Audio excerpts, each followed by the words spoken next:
topic for today because this topic is, yung last topic na ito ay isa sa malaking ugat kung bakit tayo ganito ngayon or kung bakit ganyan ka ngayon mag-isip, okay? The way ka kumilos is just because this topic, And if you are ready, to be transformed by the Word of God, ito yung magandang pag-aralan because today's topic is stop comparing your calling. Naalala mo ba nung bata ka, meron tayong matinding laban. Alam mo 'yon? Yung sa laban natin sa sarili. You know what, nung naalala ko, nung tayo is mga bata pa, or even sino dito naka-experience na walan ka ng tiwala sa sarili? Okay? Or nanliit ka sa paningin ng iba. Or actually, hindi na nga sa paningin ng iba, kundi the way you see yourself. Tama? Kasi nagkakaroon tayo ng inferior complex. Alam mo yung battle na yan, just because of that, nagkakaroon ka ng kakulangan, nakikita mo yung kahinaan, yung kawalan ng kakayanan, or yung kapintasan, sa iyong sarili. It's just because of this word comparing. Tama mali? Sino dito nahubog nung bata pa, okay? Lagi tayong nasasabihan or nakukumpara sa ibang tao. Sa kapatid mo, okay? Yung pinsan mo, di ba? Sino ganyan, nakumpara ka na sa mga taong malalapit sa iyo. And actually, yung pressure niyan mas matindi nung bata ka. Tama? Sabihin, ba't mas mataas yung grade niyan sa'yo? mas magaling siya sa'yo. Mas mabilis siya sa'yo. Mas mahina ka. Or di ba, yan because this world is teaching those things, Nung bata tayo. Yan yung and thank God, yung panahon ngayon ay mas matindi. Kasi dati, sa amin, nung time namin, kapag ka nakita yung kakulangan mo or yung kahinaan mo, pintasan lang yan. Asaran lang yan sa labas. Mga kalaro mo, di ba? Nagkakaroon ng pintasan ng ganyan. Pagka ikaw nanatalo or nananalo. Okay? Nakikita or na-expose yung iyong kahinaan. And mas maganda yon kasi nakikita mo yung dapat mong baguhin. But today, in our generation today, napakadali pong magkumpara. Tama mali? Especially when you are at the social media. Marami pa rin yung tao na laging sinasabing, sana all. Di ba? Alam mo yung sana all. Minsan, ka ba, di ba? Minsan nakita mo yung napakasaya mo, you are happy, nung ikaw nakita mo yung larawan ng ibang tao sa social media, bigla ka nalungkot. Meron bang ganyan? Masaya yung pakiramdam mo, okay? Then, when you scroll to social media, bigla nag-down is just because sana all, di ba? Yung napakaganda ng paggising mo sa umaga and then makikita mo yung ibang tao, yung picture ng ibang tao, masaya. Di ba? May bagong sapatos, may bagong TV or may bagong gadgets, may bagong yung kanyang binili, and you would say, sana all, di ba? Sino ganyan? Ako, ayan po yung isa sa pinaka, mahirap or sabi nga the fastest way to kill something special is to compare it to something else. Kayang sirain, okay? Yung napakaganda mong mood, yung napakaganda mong araw, okay, ng pagkukumpara sa ibang tao or sa ibang bagay. Yan po yung pinaka danger when you start comparing. Ano? You are comparing on on what someone has, 'di ba? Kung ano yung meron sila, lagi mong hinahanap or ginugusto. Or where someone goes, 'di ba? Yung vacation, tama? Japan, Korea, 'di ba? Or Boracay or somewhere in other places, 'di ba? When you see it, 'di ba? Nagkakaroon tayo ng nawawalan tayo ng contentment when we start comparing ourselves to other people. And it grows in our heart. Nung bata pa tayo, it grows in our heart. And actually, hanggang ngayon, lumalaki at lumalago yan sa puso natin when we are, starting, to compare and to compare to other person. Sometimes, alam mo, nagiging frustrated tayo. Amen? We are frustrated. Sometimes, we are trying to do our best. And sometimes, actually, we are trying to push ourselves into our limits because of comparing, because of uncontentment. Kung hindi ka kontento sa sarili mo or kung ano yung meron ka at nag-start ka na mag-compare sa ibang tao, alam mo, that's the time, that's the time na lalo mong magkakaroon ka ng bagay na I can do that thing. Yung tipong mas lalong lumiliit yung tingin mo sa sarili mo when you start comparing. And today, as we study this topic, I hope and pray, there is a reason. Tama? Etong series natin ng pain, anxiety, and purpose, sana makita natin etong bagay na ito. Sa yan, stop comparing your calling. Balikan natin 'yung yung ating topic from the first yung ating first topic. Sabi diyan, sometimes God's preparations comes packaged as pain. Ito yung first topic natin. Your purpose is not for you. Your purpose is for God. Alam mo, sabi nga once na yung purpose na yan, hindi mo nakita sa sarili mo at hindi mo yan natututong i-share sa ibang tao, ibig sabihin yan, that is your story. But when you start to share it to other people, even though nakakahiya, even though napakasama ng tingin ng ibang tao, although napakalaking error na nagawa mo, alam mo, when you started learning and then you started sharing to other people, it is God's story. Amen?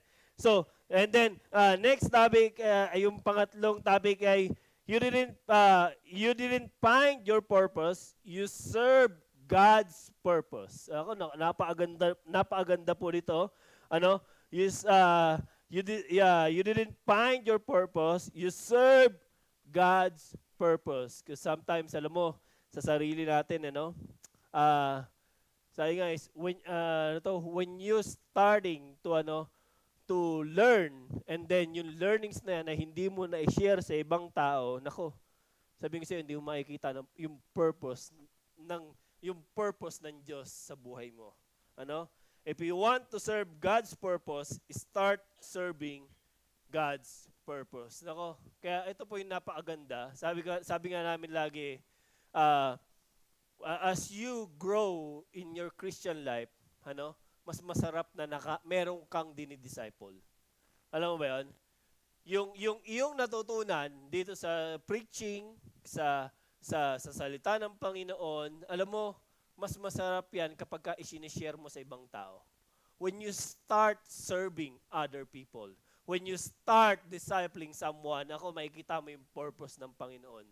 Napakasarap. Sabihin ko sa inyo, napakasarap na yung buhay ng ibang tao ay pinaglilingkuran mo. Not only to serve me. Okay? So, today, as we continue in our topic, in stop comparing your calling. It's just because alam mo, madalas sa ating buhay, sa totoo lang, when we start comparing our life to other people, nawawala na yung purpose ng Diyos sa buhay natin. Amen? Alam mo, napopokus ka na, okay, sa ginagawa ng Diyos sa ibang tao kaysa sa ginagawa ng Diyos sa buhay mo. Sabi dyan, number 1, you are perfectly created by God to fulfill God's purpose for you. Alam mo mga kapatid, when you start serving the Lord, sabi ko nga doon sa nakaraan, di ba, there's a lot of up and downs. There's a lot of valleys na dadaanan natin sa ating buhay. But take note, God has a purpose kung bakit ka nilagay ng Diyos sa situation na yan. And alam mo, if you find that purpose, makikita mo na inuhubog ka ng Diyos. Okay?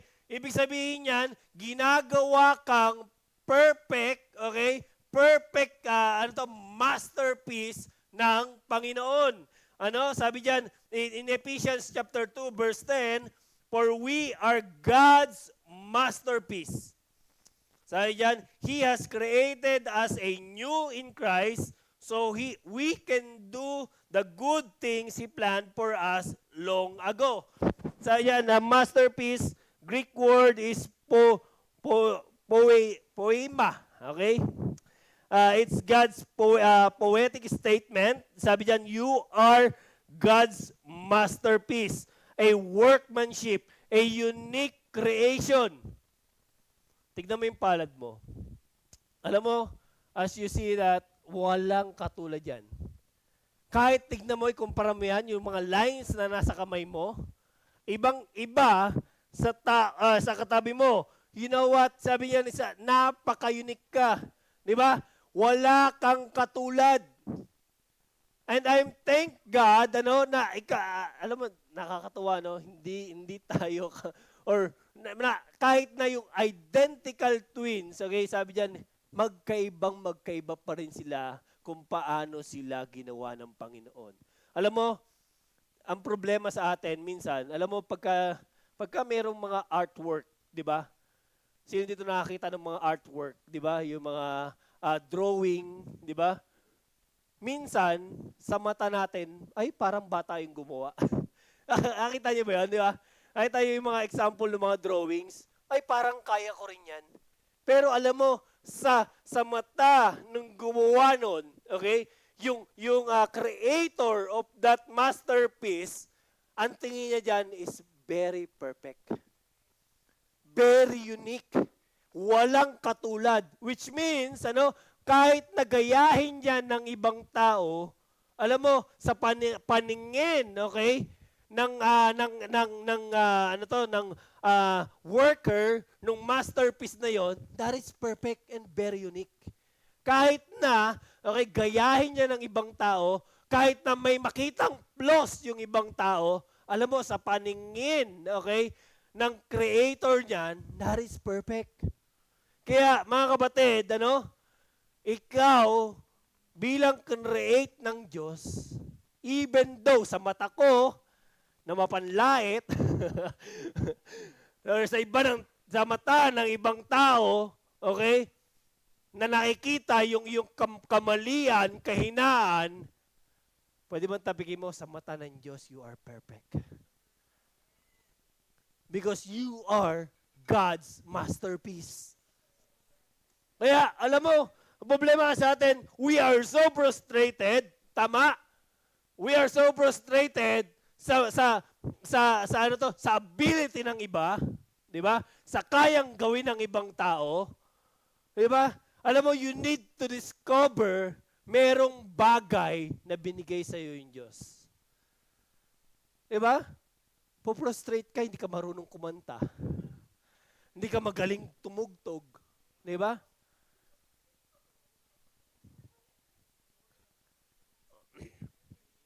What I mean is this. Alam mo, marami sa atin, kaya hindi natin makita yung purpose sa atin ng Panginoon. It's just because we are always looking on something na wala tayo. Pinipilit mo, okay, gawin yung isang bagay na hindi naman talaga para sa'yo.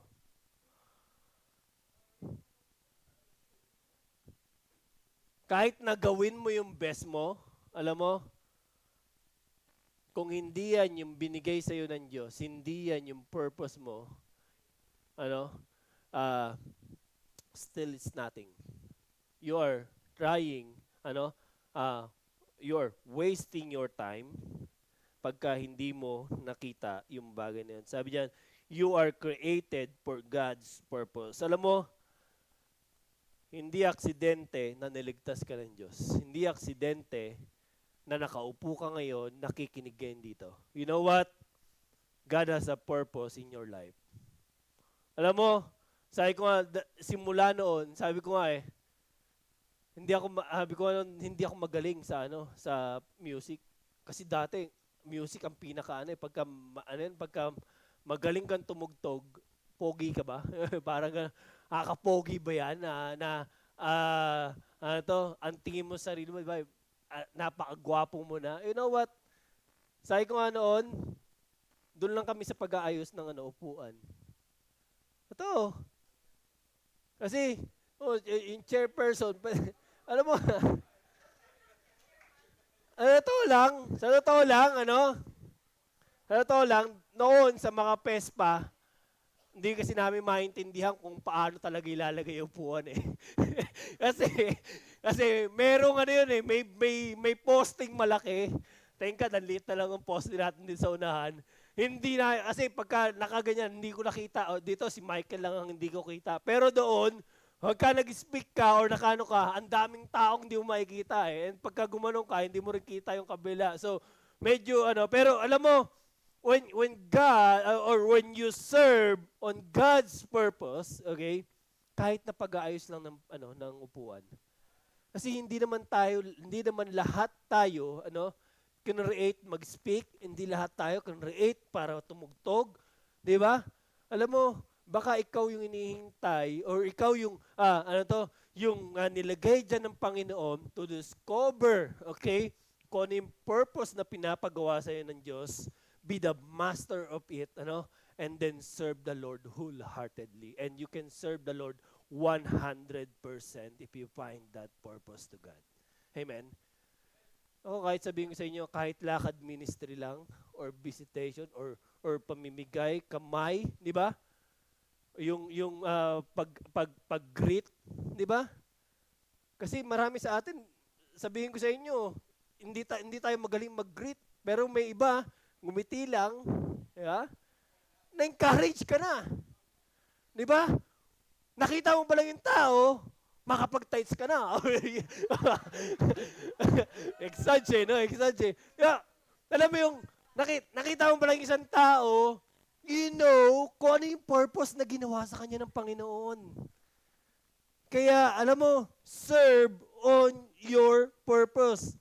Nakikita yan ng Panginoon at nakikita yan ng ibang tao. You know what? You need to stand kung ano yung binigay sa iyo ng Panginoon, pagyamanin mo and serve Him.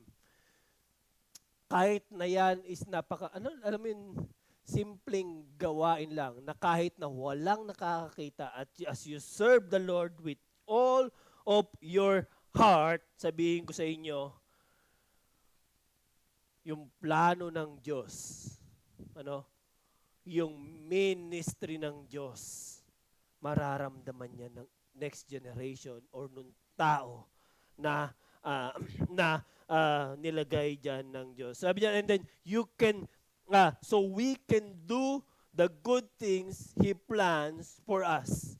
Alam mo, marami sa atin, we are we are, lagi natin sinasabi, God, has a purpose, has a good plan for us. Napakaganda ng plano ng Diyos sa atin. Ahead. Di ba? Ahead of us. Napakaganda ng plano ng Diyos sa buhay natin. Ang problema, kaya hindi natin makita yung plano ng Diyos sa buhay natin is just because we are not serving on God's purpose. We are serving on our own good, on our own, yung own pleasure, kaya hindi mo makita kung ano yung purpose ng Diyos sa buhay natin. Alam mo, maniwala ka sa akin, napakaganda ng purpose ng Panginoon. Problema, nawawala tayo. Di ba? Nawawala tayo. We are not serving our purpose. Di ba? Kasi hindi naman talaga natin talent yung bagay na yan. Kaya nga sabi nga doon sa alam mo ako is bago ako mag-start, mag-diet. Sabi niya, alam mo, ang problema sa atin, we are, alam mo, noon, bago ako mag-diet, sabi ko, mali yung purpose na ginagawa ko. Sabi ko, tinanggal ko yung rice, tinanggal ko yung pero ang lakas ko sa matamis, tsaka sa So sabi niya, study mo, study mo yung purpose na gagawin mo. Because God will reveal it on His time. Nako, sabi ko nga kung di ko gagawin yon, alam mo, I know God has a plan in the future. Amen? And that plan, He created it with a purpose. Okay? Alam mo, naniniwala ako, okay, na yung bawat isa na nandirito ngayon, merong binigay sa iyo yung Diyos, merong something in your heart, okay, that you can serve God, and alam mo, pagyamanin mo yan. Sabi nga, yung bagay na yan, okay, you can use it in your future. Okay? Kahit na, ano pa yan, stop comparing yourselves to other people. Starting, to do everything to God's glory. You don't need the approval of other people. You need God's approval. Sabihin ko sa inyo, kahit na maliit na bagay yan, when you start, okay, when you stop to compare yourselves to other people. Sabi diyan in 2 Corinthians chapter 10 verse 2, sabi diyan, we do not dare comparison is the enemy of your calling. Yan. Kaya marami sa atin hindi mo nakikita yung calling mo ng Diyos sa buhay mo kasi nakatingin ka lagi sa pagko-compare. Sabi diyan in 2 Corinthians chapter 10 verse 12, we do not dare to classify or compare ourselves with someone who commend themselves when they measure themselves by themselves and compare themselves with themselves, they are not wise. Alam mo, sabihin mo sa sarili mo, kapag kayan patuloy mong kinukumpara yung sarili mo sa ibang tao, sa ginagawa mo, or sa ibang bagay, you know what? You are not wise. You are spending a lot of time, effort sa maling bagay. The word comparing means sunkrino. It is a picture of two or more stand side by side to examine themselves in comparison to each other and then critically judge who is superior among the candidates. When you start comparing, yung isa is classified as superior and the other one is inferior. Sabi diyan, it is a fleshly endeavor that produces no fruit. Walang bunga. Kaya hindi ka siguro nagbubunga or hindi tayo nagbubunga bilang mananampalataya is just always, we are always comparing. Di ba? We are not recognizing yung biyaya ng Diyos sa buhay natin. Alam mo, kahit na even though nakita mo yung, for me, sabi diyan, comparison is the enemy of your calling. But sometimes, comparison is necessary. Don't get me wrong. Big sabihin, comparison is necessary. Which means, when you see good things in their lives, that's the time that you can improve yourself. Especially, okay, kapag ikaw nakakita ng mga, kaya nga lagi tayong dapat lagi tayong nag-e-examine sa mga bagay-bagay. Not to compare, okay, para malaman mo kung ano pa yung i-improve mo. Ano pa yung kailangan mong gawin. Because you cannot serve God wholeheartedly or 100% kung hindi mo ini-improve yung sarili mo. But when that time, okay, na ikaw is nainggit, when you compare, okay, and you have struggled na sa serving mo sa Panginoon, which means nakatingin ka na sa tao, hindi na sa Panginoon. That's why, alam mo, naging problema kasi yan nung unang panahon. Di ba? That's why Apostle Paul, he rebuked them. He rebuked them because may competition silang nagkakaroon na ng competition because I serve for Apollos, di ba? May mga serving for the disciples. You know what? That's why, okay, sabi ng Panginoon, huwag kang mag-serve para sa tao. Kaya, yun yung nangyayari. Yun yung nangyayari nung unang panahon.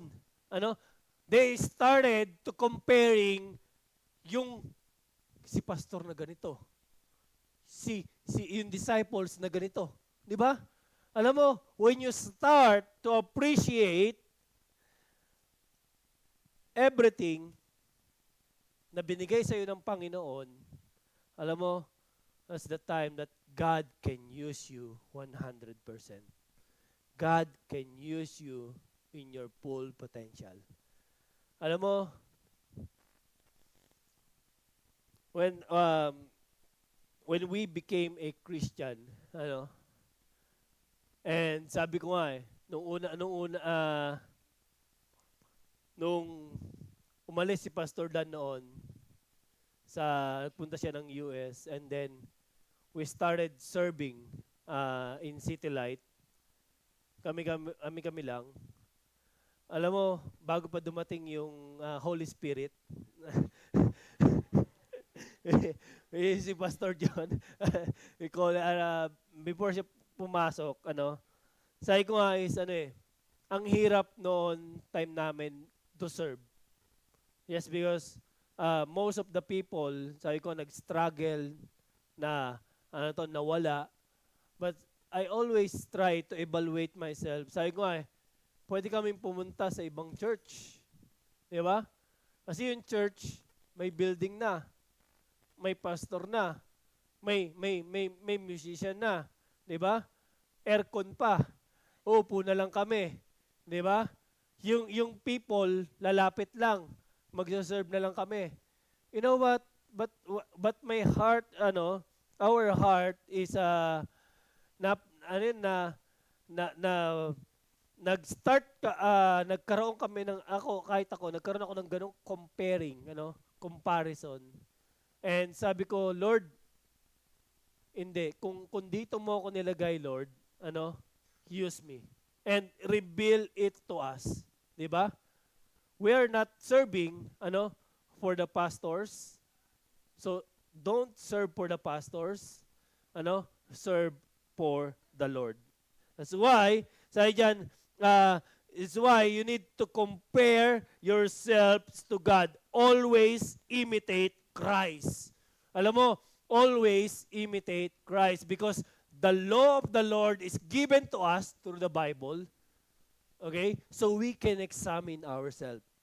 You know what is right, di ba? You know and you know how to apply what is right. It is in the law, it is in the book, it is in the Bible.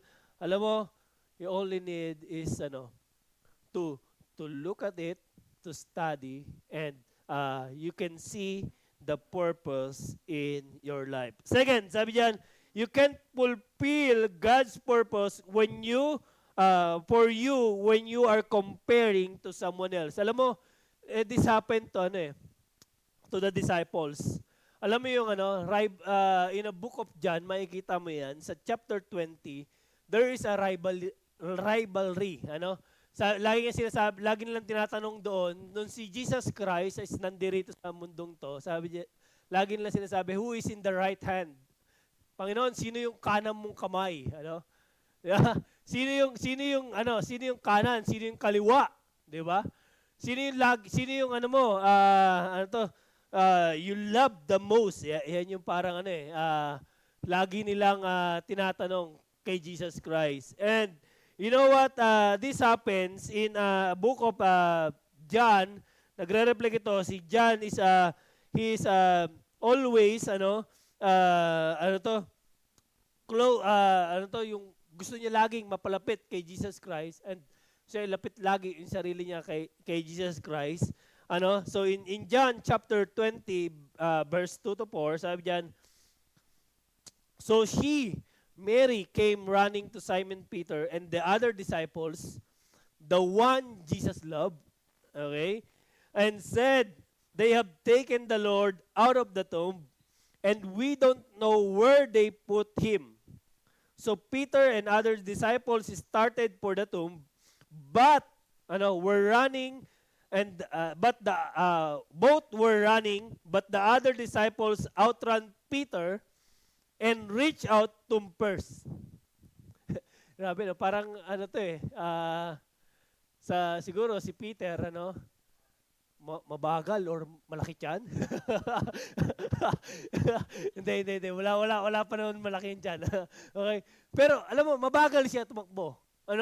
And when it comes to the Lord, they always want to go first, or parang gusto lagi nilang magpasikat, or ganyan yung yung thinking ng disciples nung unang panahon.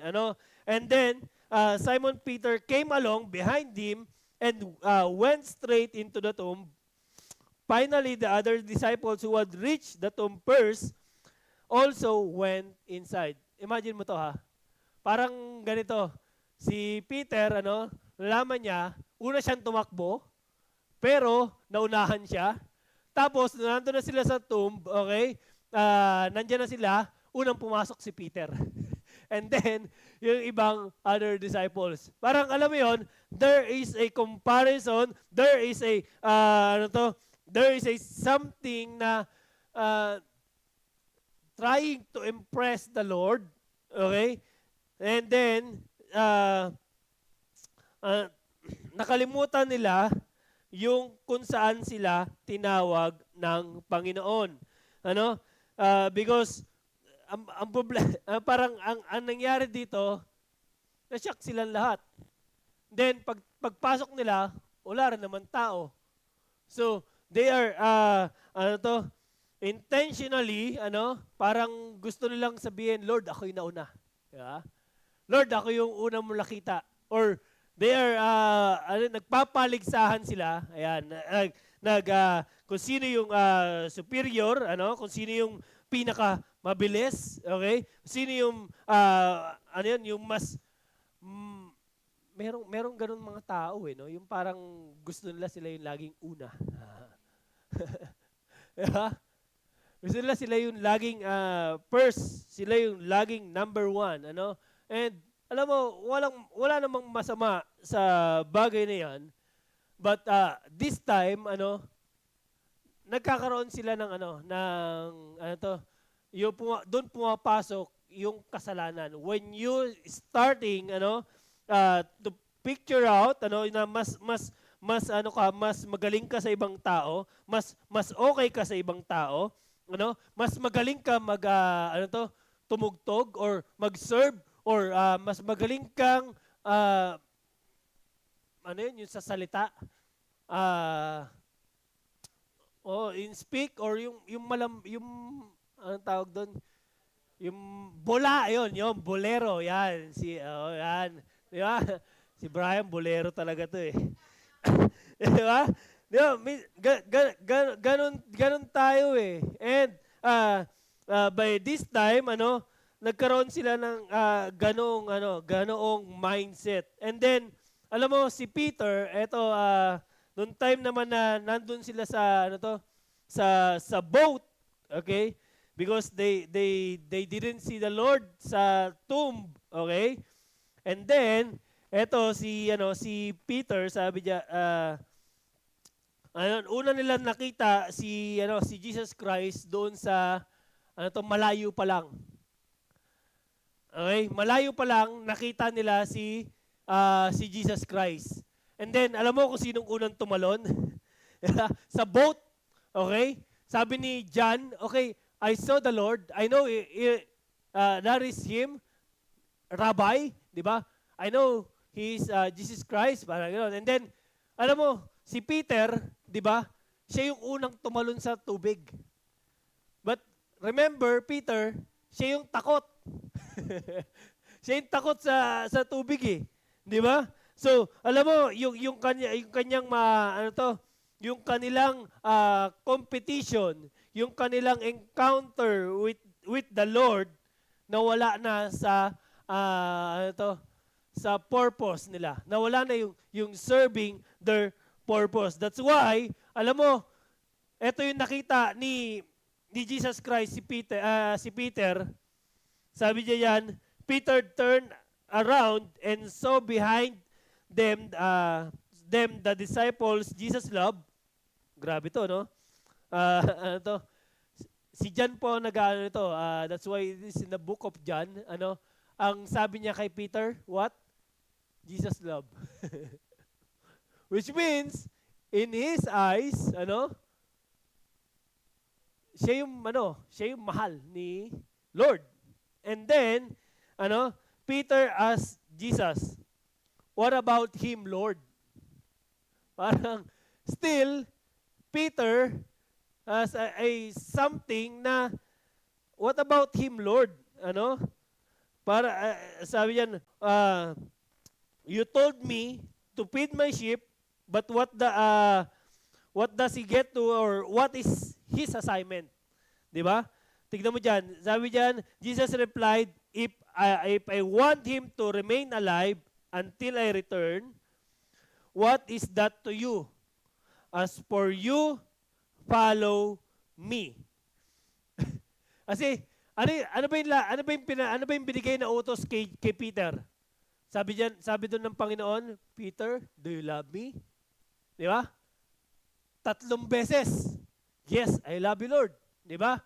Peter, do you love me? Yes, I love you, Lord. And then, pangatlong beses, Peter was shocked. Kasi nga, Lord, I love you. Ano sabi ng Panginoon kay Peter? Feed my sheep. Ibig sabihin, merong instruction sa kanya, okay, na ito yung gawin mo, Peter. Di ba? Ito yung pagpokusan mo. Kasi ito yung talent, ito yung purpose na binigay sa iyo ng Panginoon. Is to feed the sheep. And then, si Peter, anong ginagawa niya? He's looking for John. Di ba?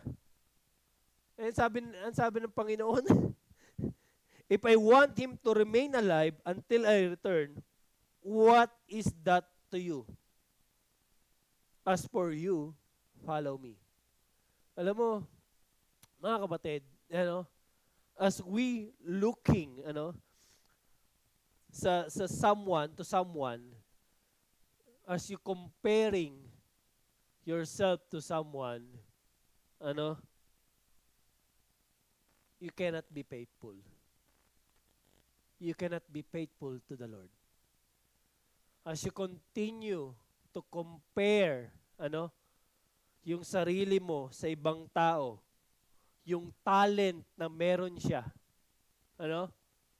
hindi mo na-appreciate kung ano yung meron siya. Yung,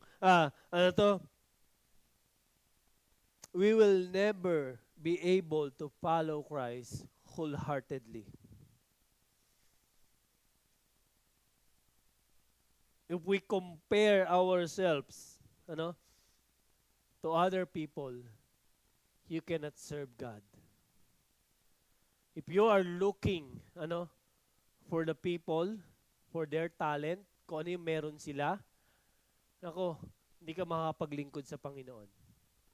Sabihin ko sa iyo, maraming bagay na hindi ko kayang gawin. Na kaya mo. Maraming bagay na hindi kayang gawin yung mga pastor dito na kaya mo.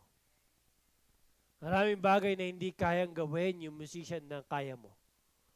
Maraming kayang gawin yung hindi kayang gawin yung yung kids zone na kaya mo. You know what? Baka ikaw yung hinihintay ng Diyos para gawin yung bagay na yun. To serve wholeheartedly. Alam mo, I always saying, Lord, I can't. Hindi ko kaya. Alam mo, minsan, pinapakita sa atin ng Panginoon, because of our, yung past natin, yung doubts natin, yung kahinaan natin. Alam mo, kaya kong sabihin na hindi ko kaya, Panginoon. But because of your grace, because of you, my weakness, become my strength. Alam mo, kaya laging pinapakita sa atin ng Panginoon na hindi natin kaya. Just to say, hindi mo talaga kaya. Kailangan mo yung tulong ng Diyos. And in Hebrews chapter 12, verse 1 to 2, sabi diyan, let us run with perseverance the race marked out for us, fixing our eyes on Jesus, the pioneer and perfecter of our faith. Alam mo, lahat tayo na nandirito ngayon, may kanya-kanyang takbuhin sa buhay. Sabi nga, our race, alam mo, yung karera ng buhay, tanda mo, mahaba yan. There's a lot of struggles, there's a lot of pain, there's a lot of teaching, there's a lot of humps, there's a lot of parang sa isang mahabang biyahe. Sabihin ko sa inyo, marami kang may encounter. Marami kang magda-doubt sa iyo, maraming kang beses i-down, but God gave you a specific race to run. Merong specific task na binigay sa iyo. He gave you a special assignment. Sabihin ko sa inyo, your special assignment, okay? Ikaw lang meron yan. And God, okay? Sabi yan,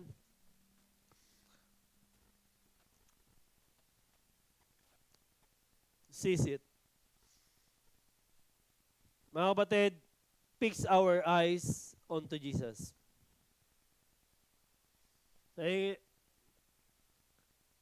Sa mga bata pa na nandito, medyo, yung nasa 20 to 30s, sabi nga dyan, alam mo, do not rush. When you are working, sabi nga, is enjoy it. Ibig sabihin, kasi sa age na yan, dyan na yung maraming napapatunayan. Tama?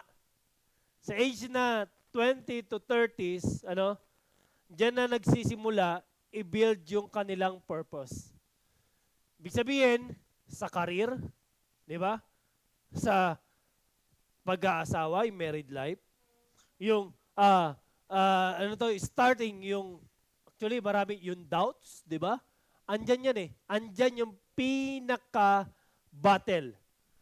Kasi, marami dyan, sabihin mo, bakit siya ganun na? Bakit siya na-promote na? Bakit siya may asawa na?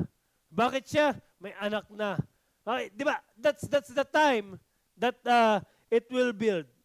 Alam mo, just continue. Di ba? God has given you a special assignment. And ikaw, na nakita mo na yung purpose mo, and you are fixing your eyes to Jesus, sabihin ko sa inyo, keep running, celebrate, and keep running. Dahil dyan, when someone else gets something, celebrate and keep running. When someone else get to take a break and go on vacation, celebrate and keep running. Run your race. Run with purpose on every step. Di ba? Alam mo, nakakatuwa dito sa City Light. Sabi ko nga I want to run with you together. In our life, di ba? Napakasarap at napakasaya na kasama mo yung taong ito with the same purpose, with the same goal, with the same mind, with the same faith, with the same integrity. Di ba? That we are running together. Grabe to. Sabi ko nga nung time na ito, nung time na kami naalala ko lagi, I always look back kung ano yung meron, ano yung in-start namin. Nagre-rent lang, and then kami, hindi mo alam kung titignan mo kami noon, hindi mo alam kung magpapatuloy ba kami o hindi. That's true. Kasi, ang hirap, ang dami kong iniisip, ang daming struggles, and sabi ko, Lord, paano ako sasabay sa mga to? Hindi ko alam kung saan mag-i-start. But you know what? God provided everything. In every step, He will lead the path. He will straighten. There's a lot of bumpy roads, di ba? But you know what? Always remember, we are God's masterpiece, created and prepared for His purpose. Di ba? You are perfectly created to fulfill God's purpose. You can't win every race, but you can win yours. Sabi dito, everybody has own race to run. Always remember that.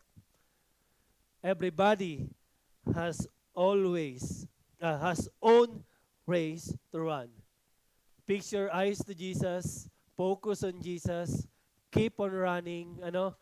Hayaan mo yung mga ibang bagay. And, pangalawa, every race has its own timetable.